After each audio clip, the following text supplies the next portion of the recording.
Welcome back to The Takeout. I want to show you some pictures of the East Wing of the White House because they show something that you're not used to seeing. Do we have those control room? Maybe not. Maybe yes. Maybe not. Oh, they're working on it. Well, never mind. I want to bring in our reporter panel. Sophia Kai, White House reporter for Politico. Riley Rogerson, reporter for Notice. Oh, there they are. Okay. Yeah. So that's what's left currently of the East Wing because it's being demolished. Why? To make room for a very large and separate ballroom being constructed with private donations made to President Trump for that purpose. Sophia, you cover the White House. That looks pretty heavy. This is the thing. There are those who say that Trump is bringing a wrecking ball to certain institutional norms. Well, whether that's true or not, there's definitely a wrecking ball at the East Room. Well, look, this is the thing that makes Trump tick. He works on these plans. It's the thing that gives him a little bit of distraction, a bit of levity in between, All right, guys. Dr. John here. So, what just happened, guys? What I am about to unfold before you is not a work of fiction. This is not some dystopian screenplay conjured by Hollywood writers attempting to imagine the darkest possible timeline for American democracy. His other ambitions to end wars, whatever else he's working on. But at the end of the day, he likes to DJ, he likes to host. So that's just like the soft spot, the thing that he scratches, the itch that he scratches is to bring a new ballroom, raise the money, and it's supposed to hold 999 people. Right. That's a heck of an itch to scratch right there in the East Room. I mean, just knocking it all the way down. Well, Trump is a very visual person. That's been well documented. Fact check true. Yes. Yes, indeed. Right. So those are the visuals. And the other standout footage from where you are, Nancy, is this construction for the White House ballroom and the demolition. This is not the fevered speculation of political commentators desperate to generate outrage clicks in an attention economy that rewards hyperbole. What sits before us, documented in black and white across published policy frameworks, leaked planning materials, of such a famous building that is cherished by so many. Can you help us understand why we're seeing this demolition, considering the president said it would actually add to existing structures, this new ball? This was a bit of a surprise to many, especially the scope of the demolition that you're looking at. That is the historic East Wing of the White House. Back in July, when President Trump was talking about this ballroom project initially, he said that the ballroom wasn't even actually going to be touching the East Wing, so nothing there would change. But then a couple of days ago, he reversed that. He said that they were going to be pulling part of it down and that they were going to be remodeling it and that it would be better than before when it's all completed. And investigative reporting from multiple credible outlets represents something far more disturbing than any fictional nightmare could capture. It represents a blueprint, an actual, legally drafted, meticulously constructed operational blueprint for transforming the American presidency from a constitutionally constrained office into something fundamentally different.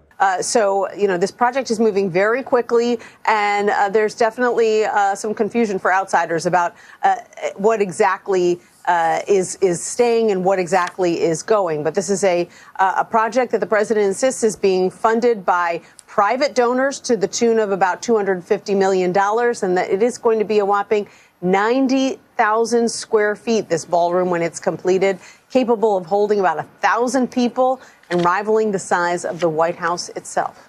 Wow. Nancy Cordes, keep your hard hat close by. Thanks for the update. We appreciate it. And another big topic, Natalie, viewers have been reacting to footage of demolitions underway at the White House for President Trump's new ballroom. What should people know about what's happening? Something that treats the foundational document of this republic not as a binding framework of inviolable rules, but as a collection of obstacles to be managed, circumvented, or simply ignored when they prove inconvenient to executive ambition. When you assemble the pieces that have emerged from separate but converging streams of documentation, when you read carefully through the Project 2025 planning materials that were prepared explicitly for a second Trump term. Yeah, because it's kind of surprising to see this historic structure being torn down in part. If you take a look at some of the footage that pool cameras captured yesterday, you could see construction vehicles, excavators out there. The president confirming that construction has begun in preparation for this new ballroom. But remember that earlier in the summer, when plans for the ballroom were announced, the president said that it would not interfere with the current building. So this is kind of interesting to see now. And also remember that this is a $250 million project. The White House saying that it will be paid for by private contributions from big business and tech, including Apple, Microsoft, Coinbase. So we'll have to wait and see. Also note the East Wing, that is where the office of the First Lady and her staff is located.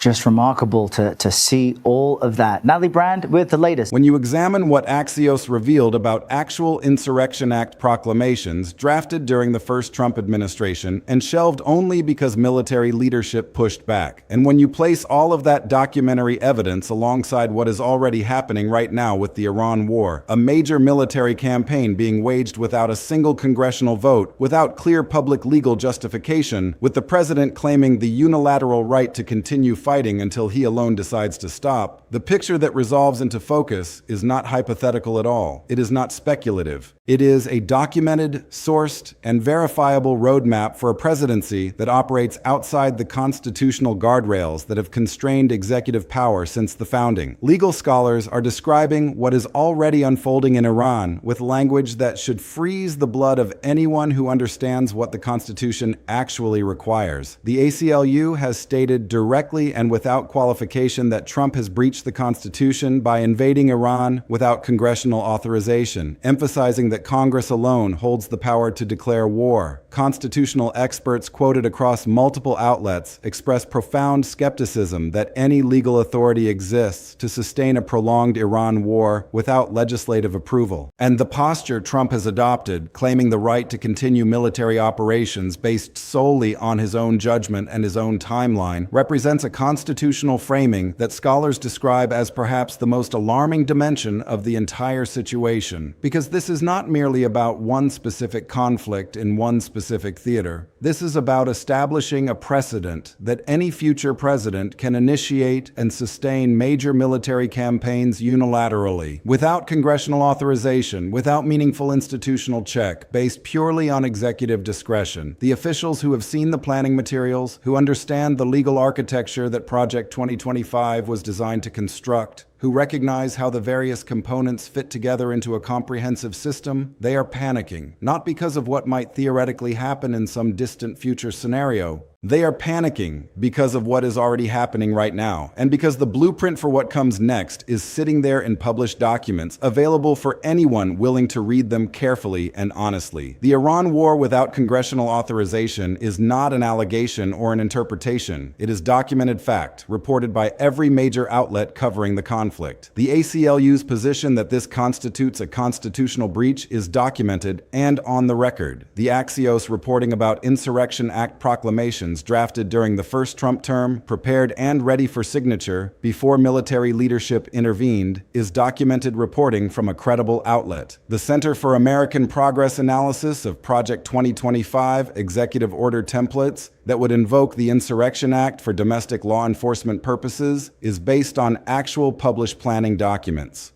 The Washington Post reporting about Project 2025 insiders crafting plans to seize control of the Justice Department and deploy the Insurrection Act against protesters is documented journalism. What connects these separate elements into a coherent whole is the argument that legal scholars and constitutional experts are making, an argument that deserves to be taken with the utmost seriousness. The foreign and domestic applications of unchecked emergency authority are not separate issues residing in different policy silos. They are the same issue manifesting in different contexts. The constitutional theory that authorizes unilateral war in Iran is the same constitutional theory that would authorize domestic military deployment against American citizens. The logic that says the president can bypass Congress on matters of war and peace is the same logic that says the president can bypass Congress on matters of domestic law enforcement. The principle, or more accurately, the absence of principle, is identical across both domains. Let us examine precisely what the Iran war has established as a matter of constitutional precedent, because understanding this foundation is essential to grasping why the domestic deployment planning is so alarming in combination with it. Trump initiated a major military engagement against Iran, designated Operation Epic Fury, without obtaining congressional consent. This was not a close call on war powers interpretation.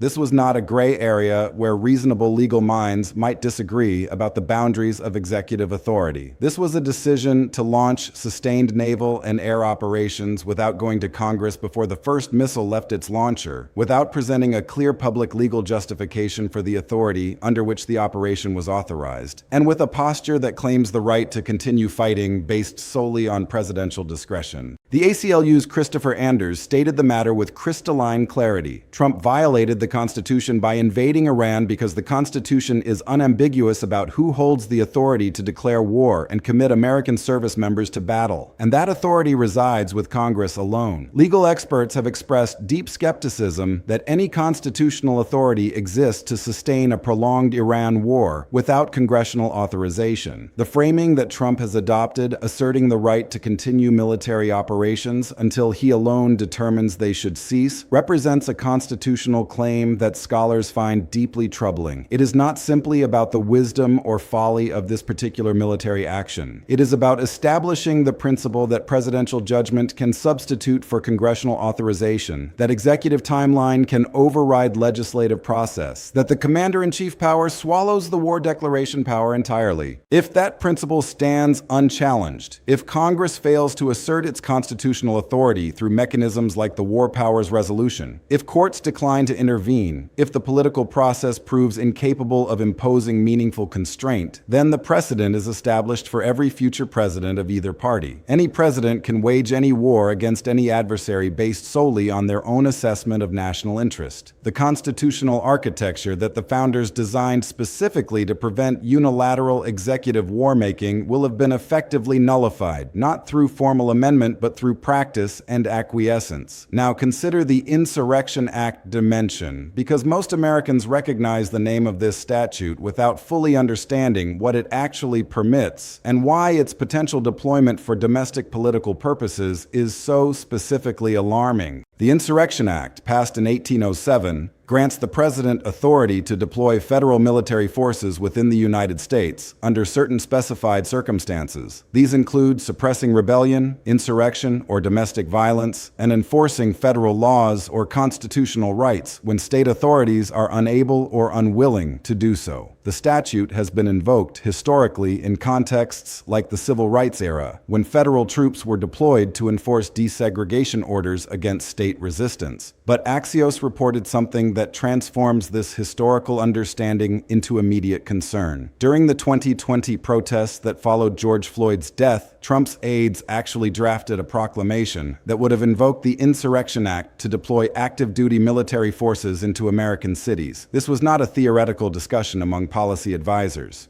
This was a document prepared by lawyers, ready for presidential signature, a legal instrument that would have authorized the use of federal troops against American citizens engaged in constitutionally protected protest activity. The proclamation was never deployed, reportedly due to pushback from military leadership, including then-chairman of the Joint Chiefs Mark Milley and then-Defense Secretary Mark Esper, who publicly stated his opposition to using active-duty troops for domestic law enforcement in that context. But the fact that the document was drafted at all, that the legal machinery was prepared and ready to activate, tells us something essential about the impulses operating within Trump's orbit. The impulse to use military force as a domestic political tool was not abstract or theoretical. It was operational. It reached the stage of prepared legal documentation, awaiting only signature and execution. The Project 2025 materials suggest that the lesson drawn from the 2020 episode was not that the Insurrection Act should never be used for for domestic political purposes. The lesson drawn appears to have been that it should be deployed earlier and more decisively in a future term before military leadership has time to organize institutional resistance before the legal and public relations machinery can mobilize opposition. The Center for American Progress Analysis found that Project 2025 lawyers drafted an executive order template for day one of a second Trump term that would invoke the Insurrection Act to use military forces for domestic law enforcement against protesters. Day one.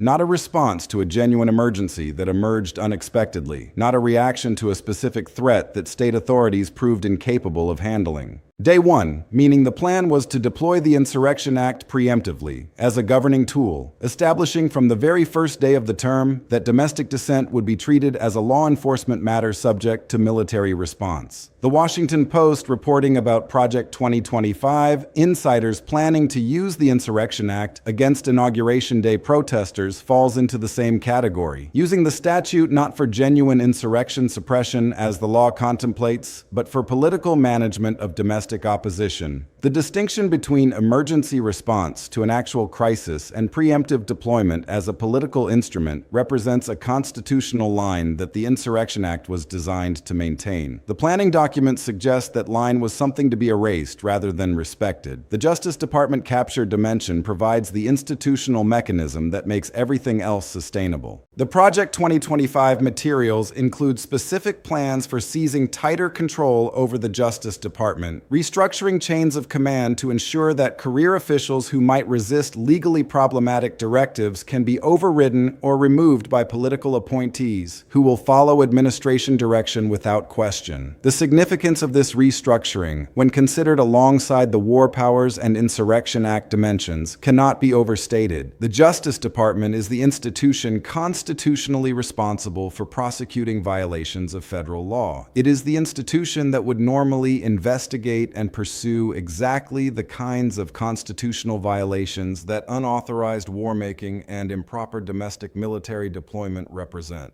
If that institution has been systematically restructured to serve one person's political interests rather than the rule of law, if the accountability mechanism has itself been captured by the person it is supposed to check, then the normal institutional constraints on executive overreach simply cease to function. A president who controls the institution responsible for investigating constitutional violations, who has restructured it to eliminate institutional resistance, who is simultaneously waging unauthorized war abroad and planning domestic military deployment at home, is a president who has systematically dismantled the safeguards designed to prevent precisely this kind of consolidated power. The evidence that this restructuring is already operational rather than merely planned appears in multiple documented incidents. The alleged suppression of Epstein-related documents. The accidental delivery of the Smith memo to Congress, which reportedly contained the most damaging assessment of Trump's classified document conduct while the administration was simultaneously attempting to protect him. These are not isolated incidents. They form a pattern consistent with an institution being converted from an independent law enforcement agency into a political protection operation. Now consider what happens when you combine all of these documented elements. Unauthorized war authority establishes the precedent that emergency powers override congressional war-making authority. Insurrection Act domestic deployment plans create the mechanism for suppressing political opposition through military force. Justice Department capture removes the institutional accountability mechanism that would normally check both. And the pattern of document suppression suggests that information management, controlling what the public and Congress can know about what is actually happening, is also operational. What you get when you assemble these components is not a traditional presidency exercising traditional executive authority, even expansively interpreted. What you get is a system that maintains the external appearance of constitutional governance, while the actual exercise of power operates increasingly outside the constitutional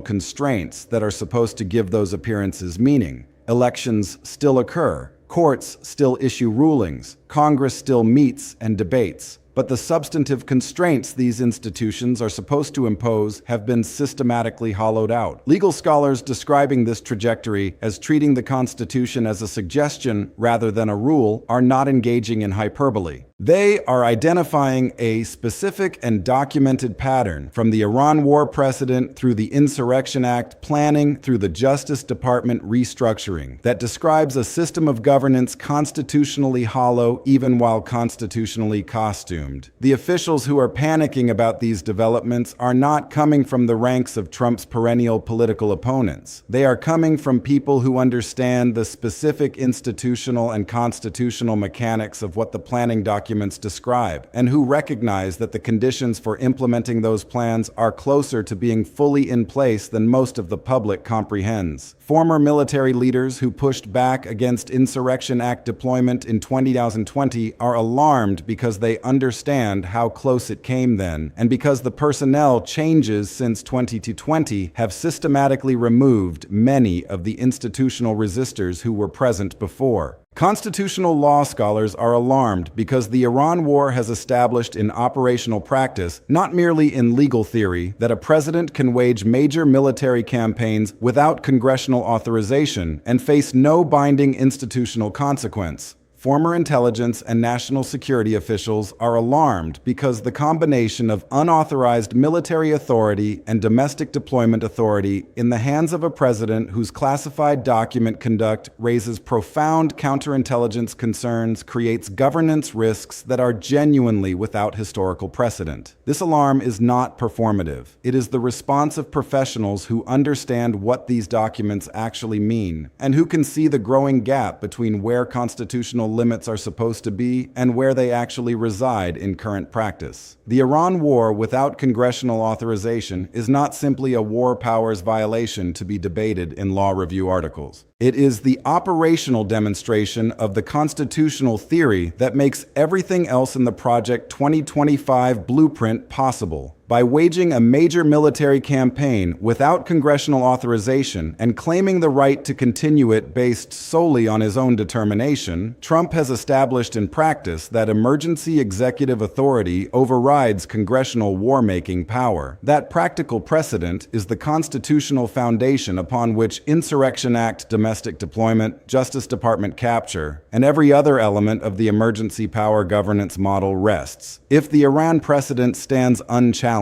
if Congress fails to assert its authority through the War Powers Resolution, the constitutional theory that authorizes unilateral war abroad is identical to the theory that would authorize unilateral military deployment at home. The Iran war is not a separate issue from the domestic deployment planning. It is the proof of concept that makes the domestic deployment planning operationally credible. The Project 2025 Insurrection Act planning materials, Day 1 deployment templates, Inauguration Day protest suppression plans, and the 2020 draft proclamation that was stopped only by institutional military resistance from leaders who have since been replaced, describe a governing approach that treats domestic political opposition as a law enforcement target subject to military response. This is not a hypothetical concern about what might happen in some distant future. It is a documented plan for what was intended and what was only prevented by institutional resistance that subsequent personnel changes have been specifically designed to eliminate. The officials who are panicking are not responding to theoretical scenarios. They are responding to documented planning materials combined with personnel changes that have removed the institutional resistors who prevented implementation previously, combined with an Iran war precedent that establishes the president's claimed authority to act without institutional constraint. The Justice Department capture component, documented in Washington Post reporting and evidenced by the Epstein suppression allegations and Smith memo mishandling, provides the institutional piece that makes the entire structure sustainable. A president who controls the accountability mechanism can conduct unauthorized wars, plan domestic military deployments, and suppress evidence of misconduct without facing the normal institutional consequences that the rule of law is supposed to impose. The conversion of the Justice Department from an independent law enforcement institution into a political protection operation, documented across multiple separate incidents, is not incidental to the constitutional blueprint. It is central to it because the blueprint only functions functions if the institution responsible for enforcement has been captured by the person enforcement is supposed to check. The accumulation of documented elements, unauthorized war authority, Insurrection Act deployment planning, Justice Department capture, and document suppression creates a picture of constitutional governance that is hollow at its core, even while maintaining the exterior forms of democratic process. Elections still happen, courts still issue rulings, Congress still meets, but the actual exercise of power operates increasingly outside the constitutional constraints that are supposed to make those institutions meaningful.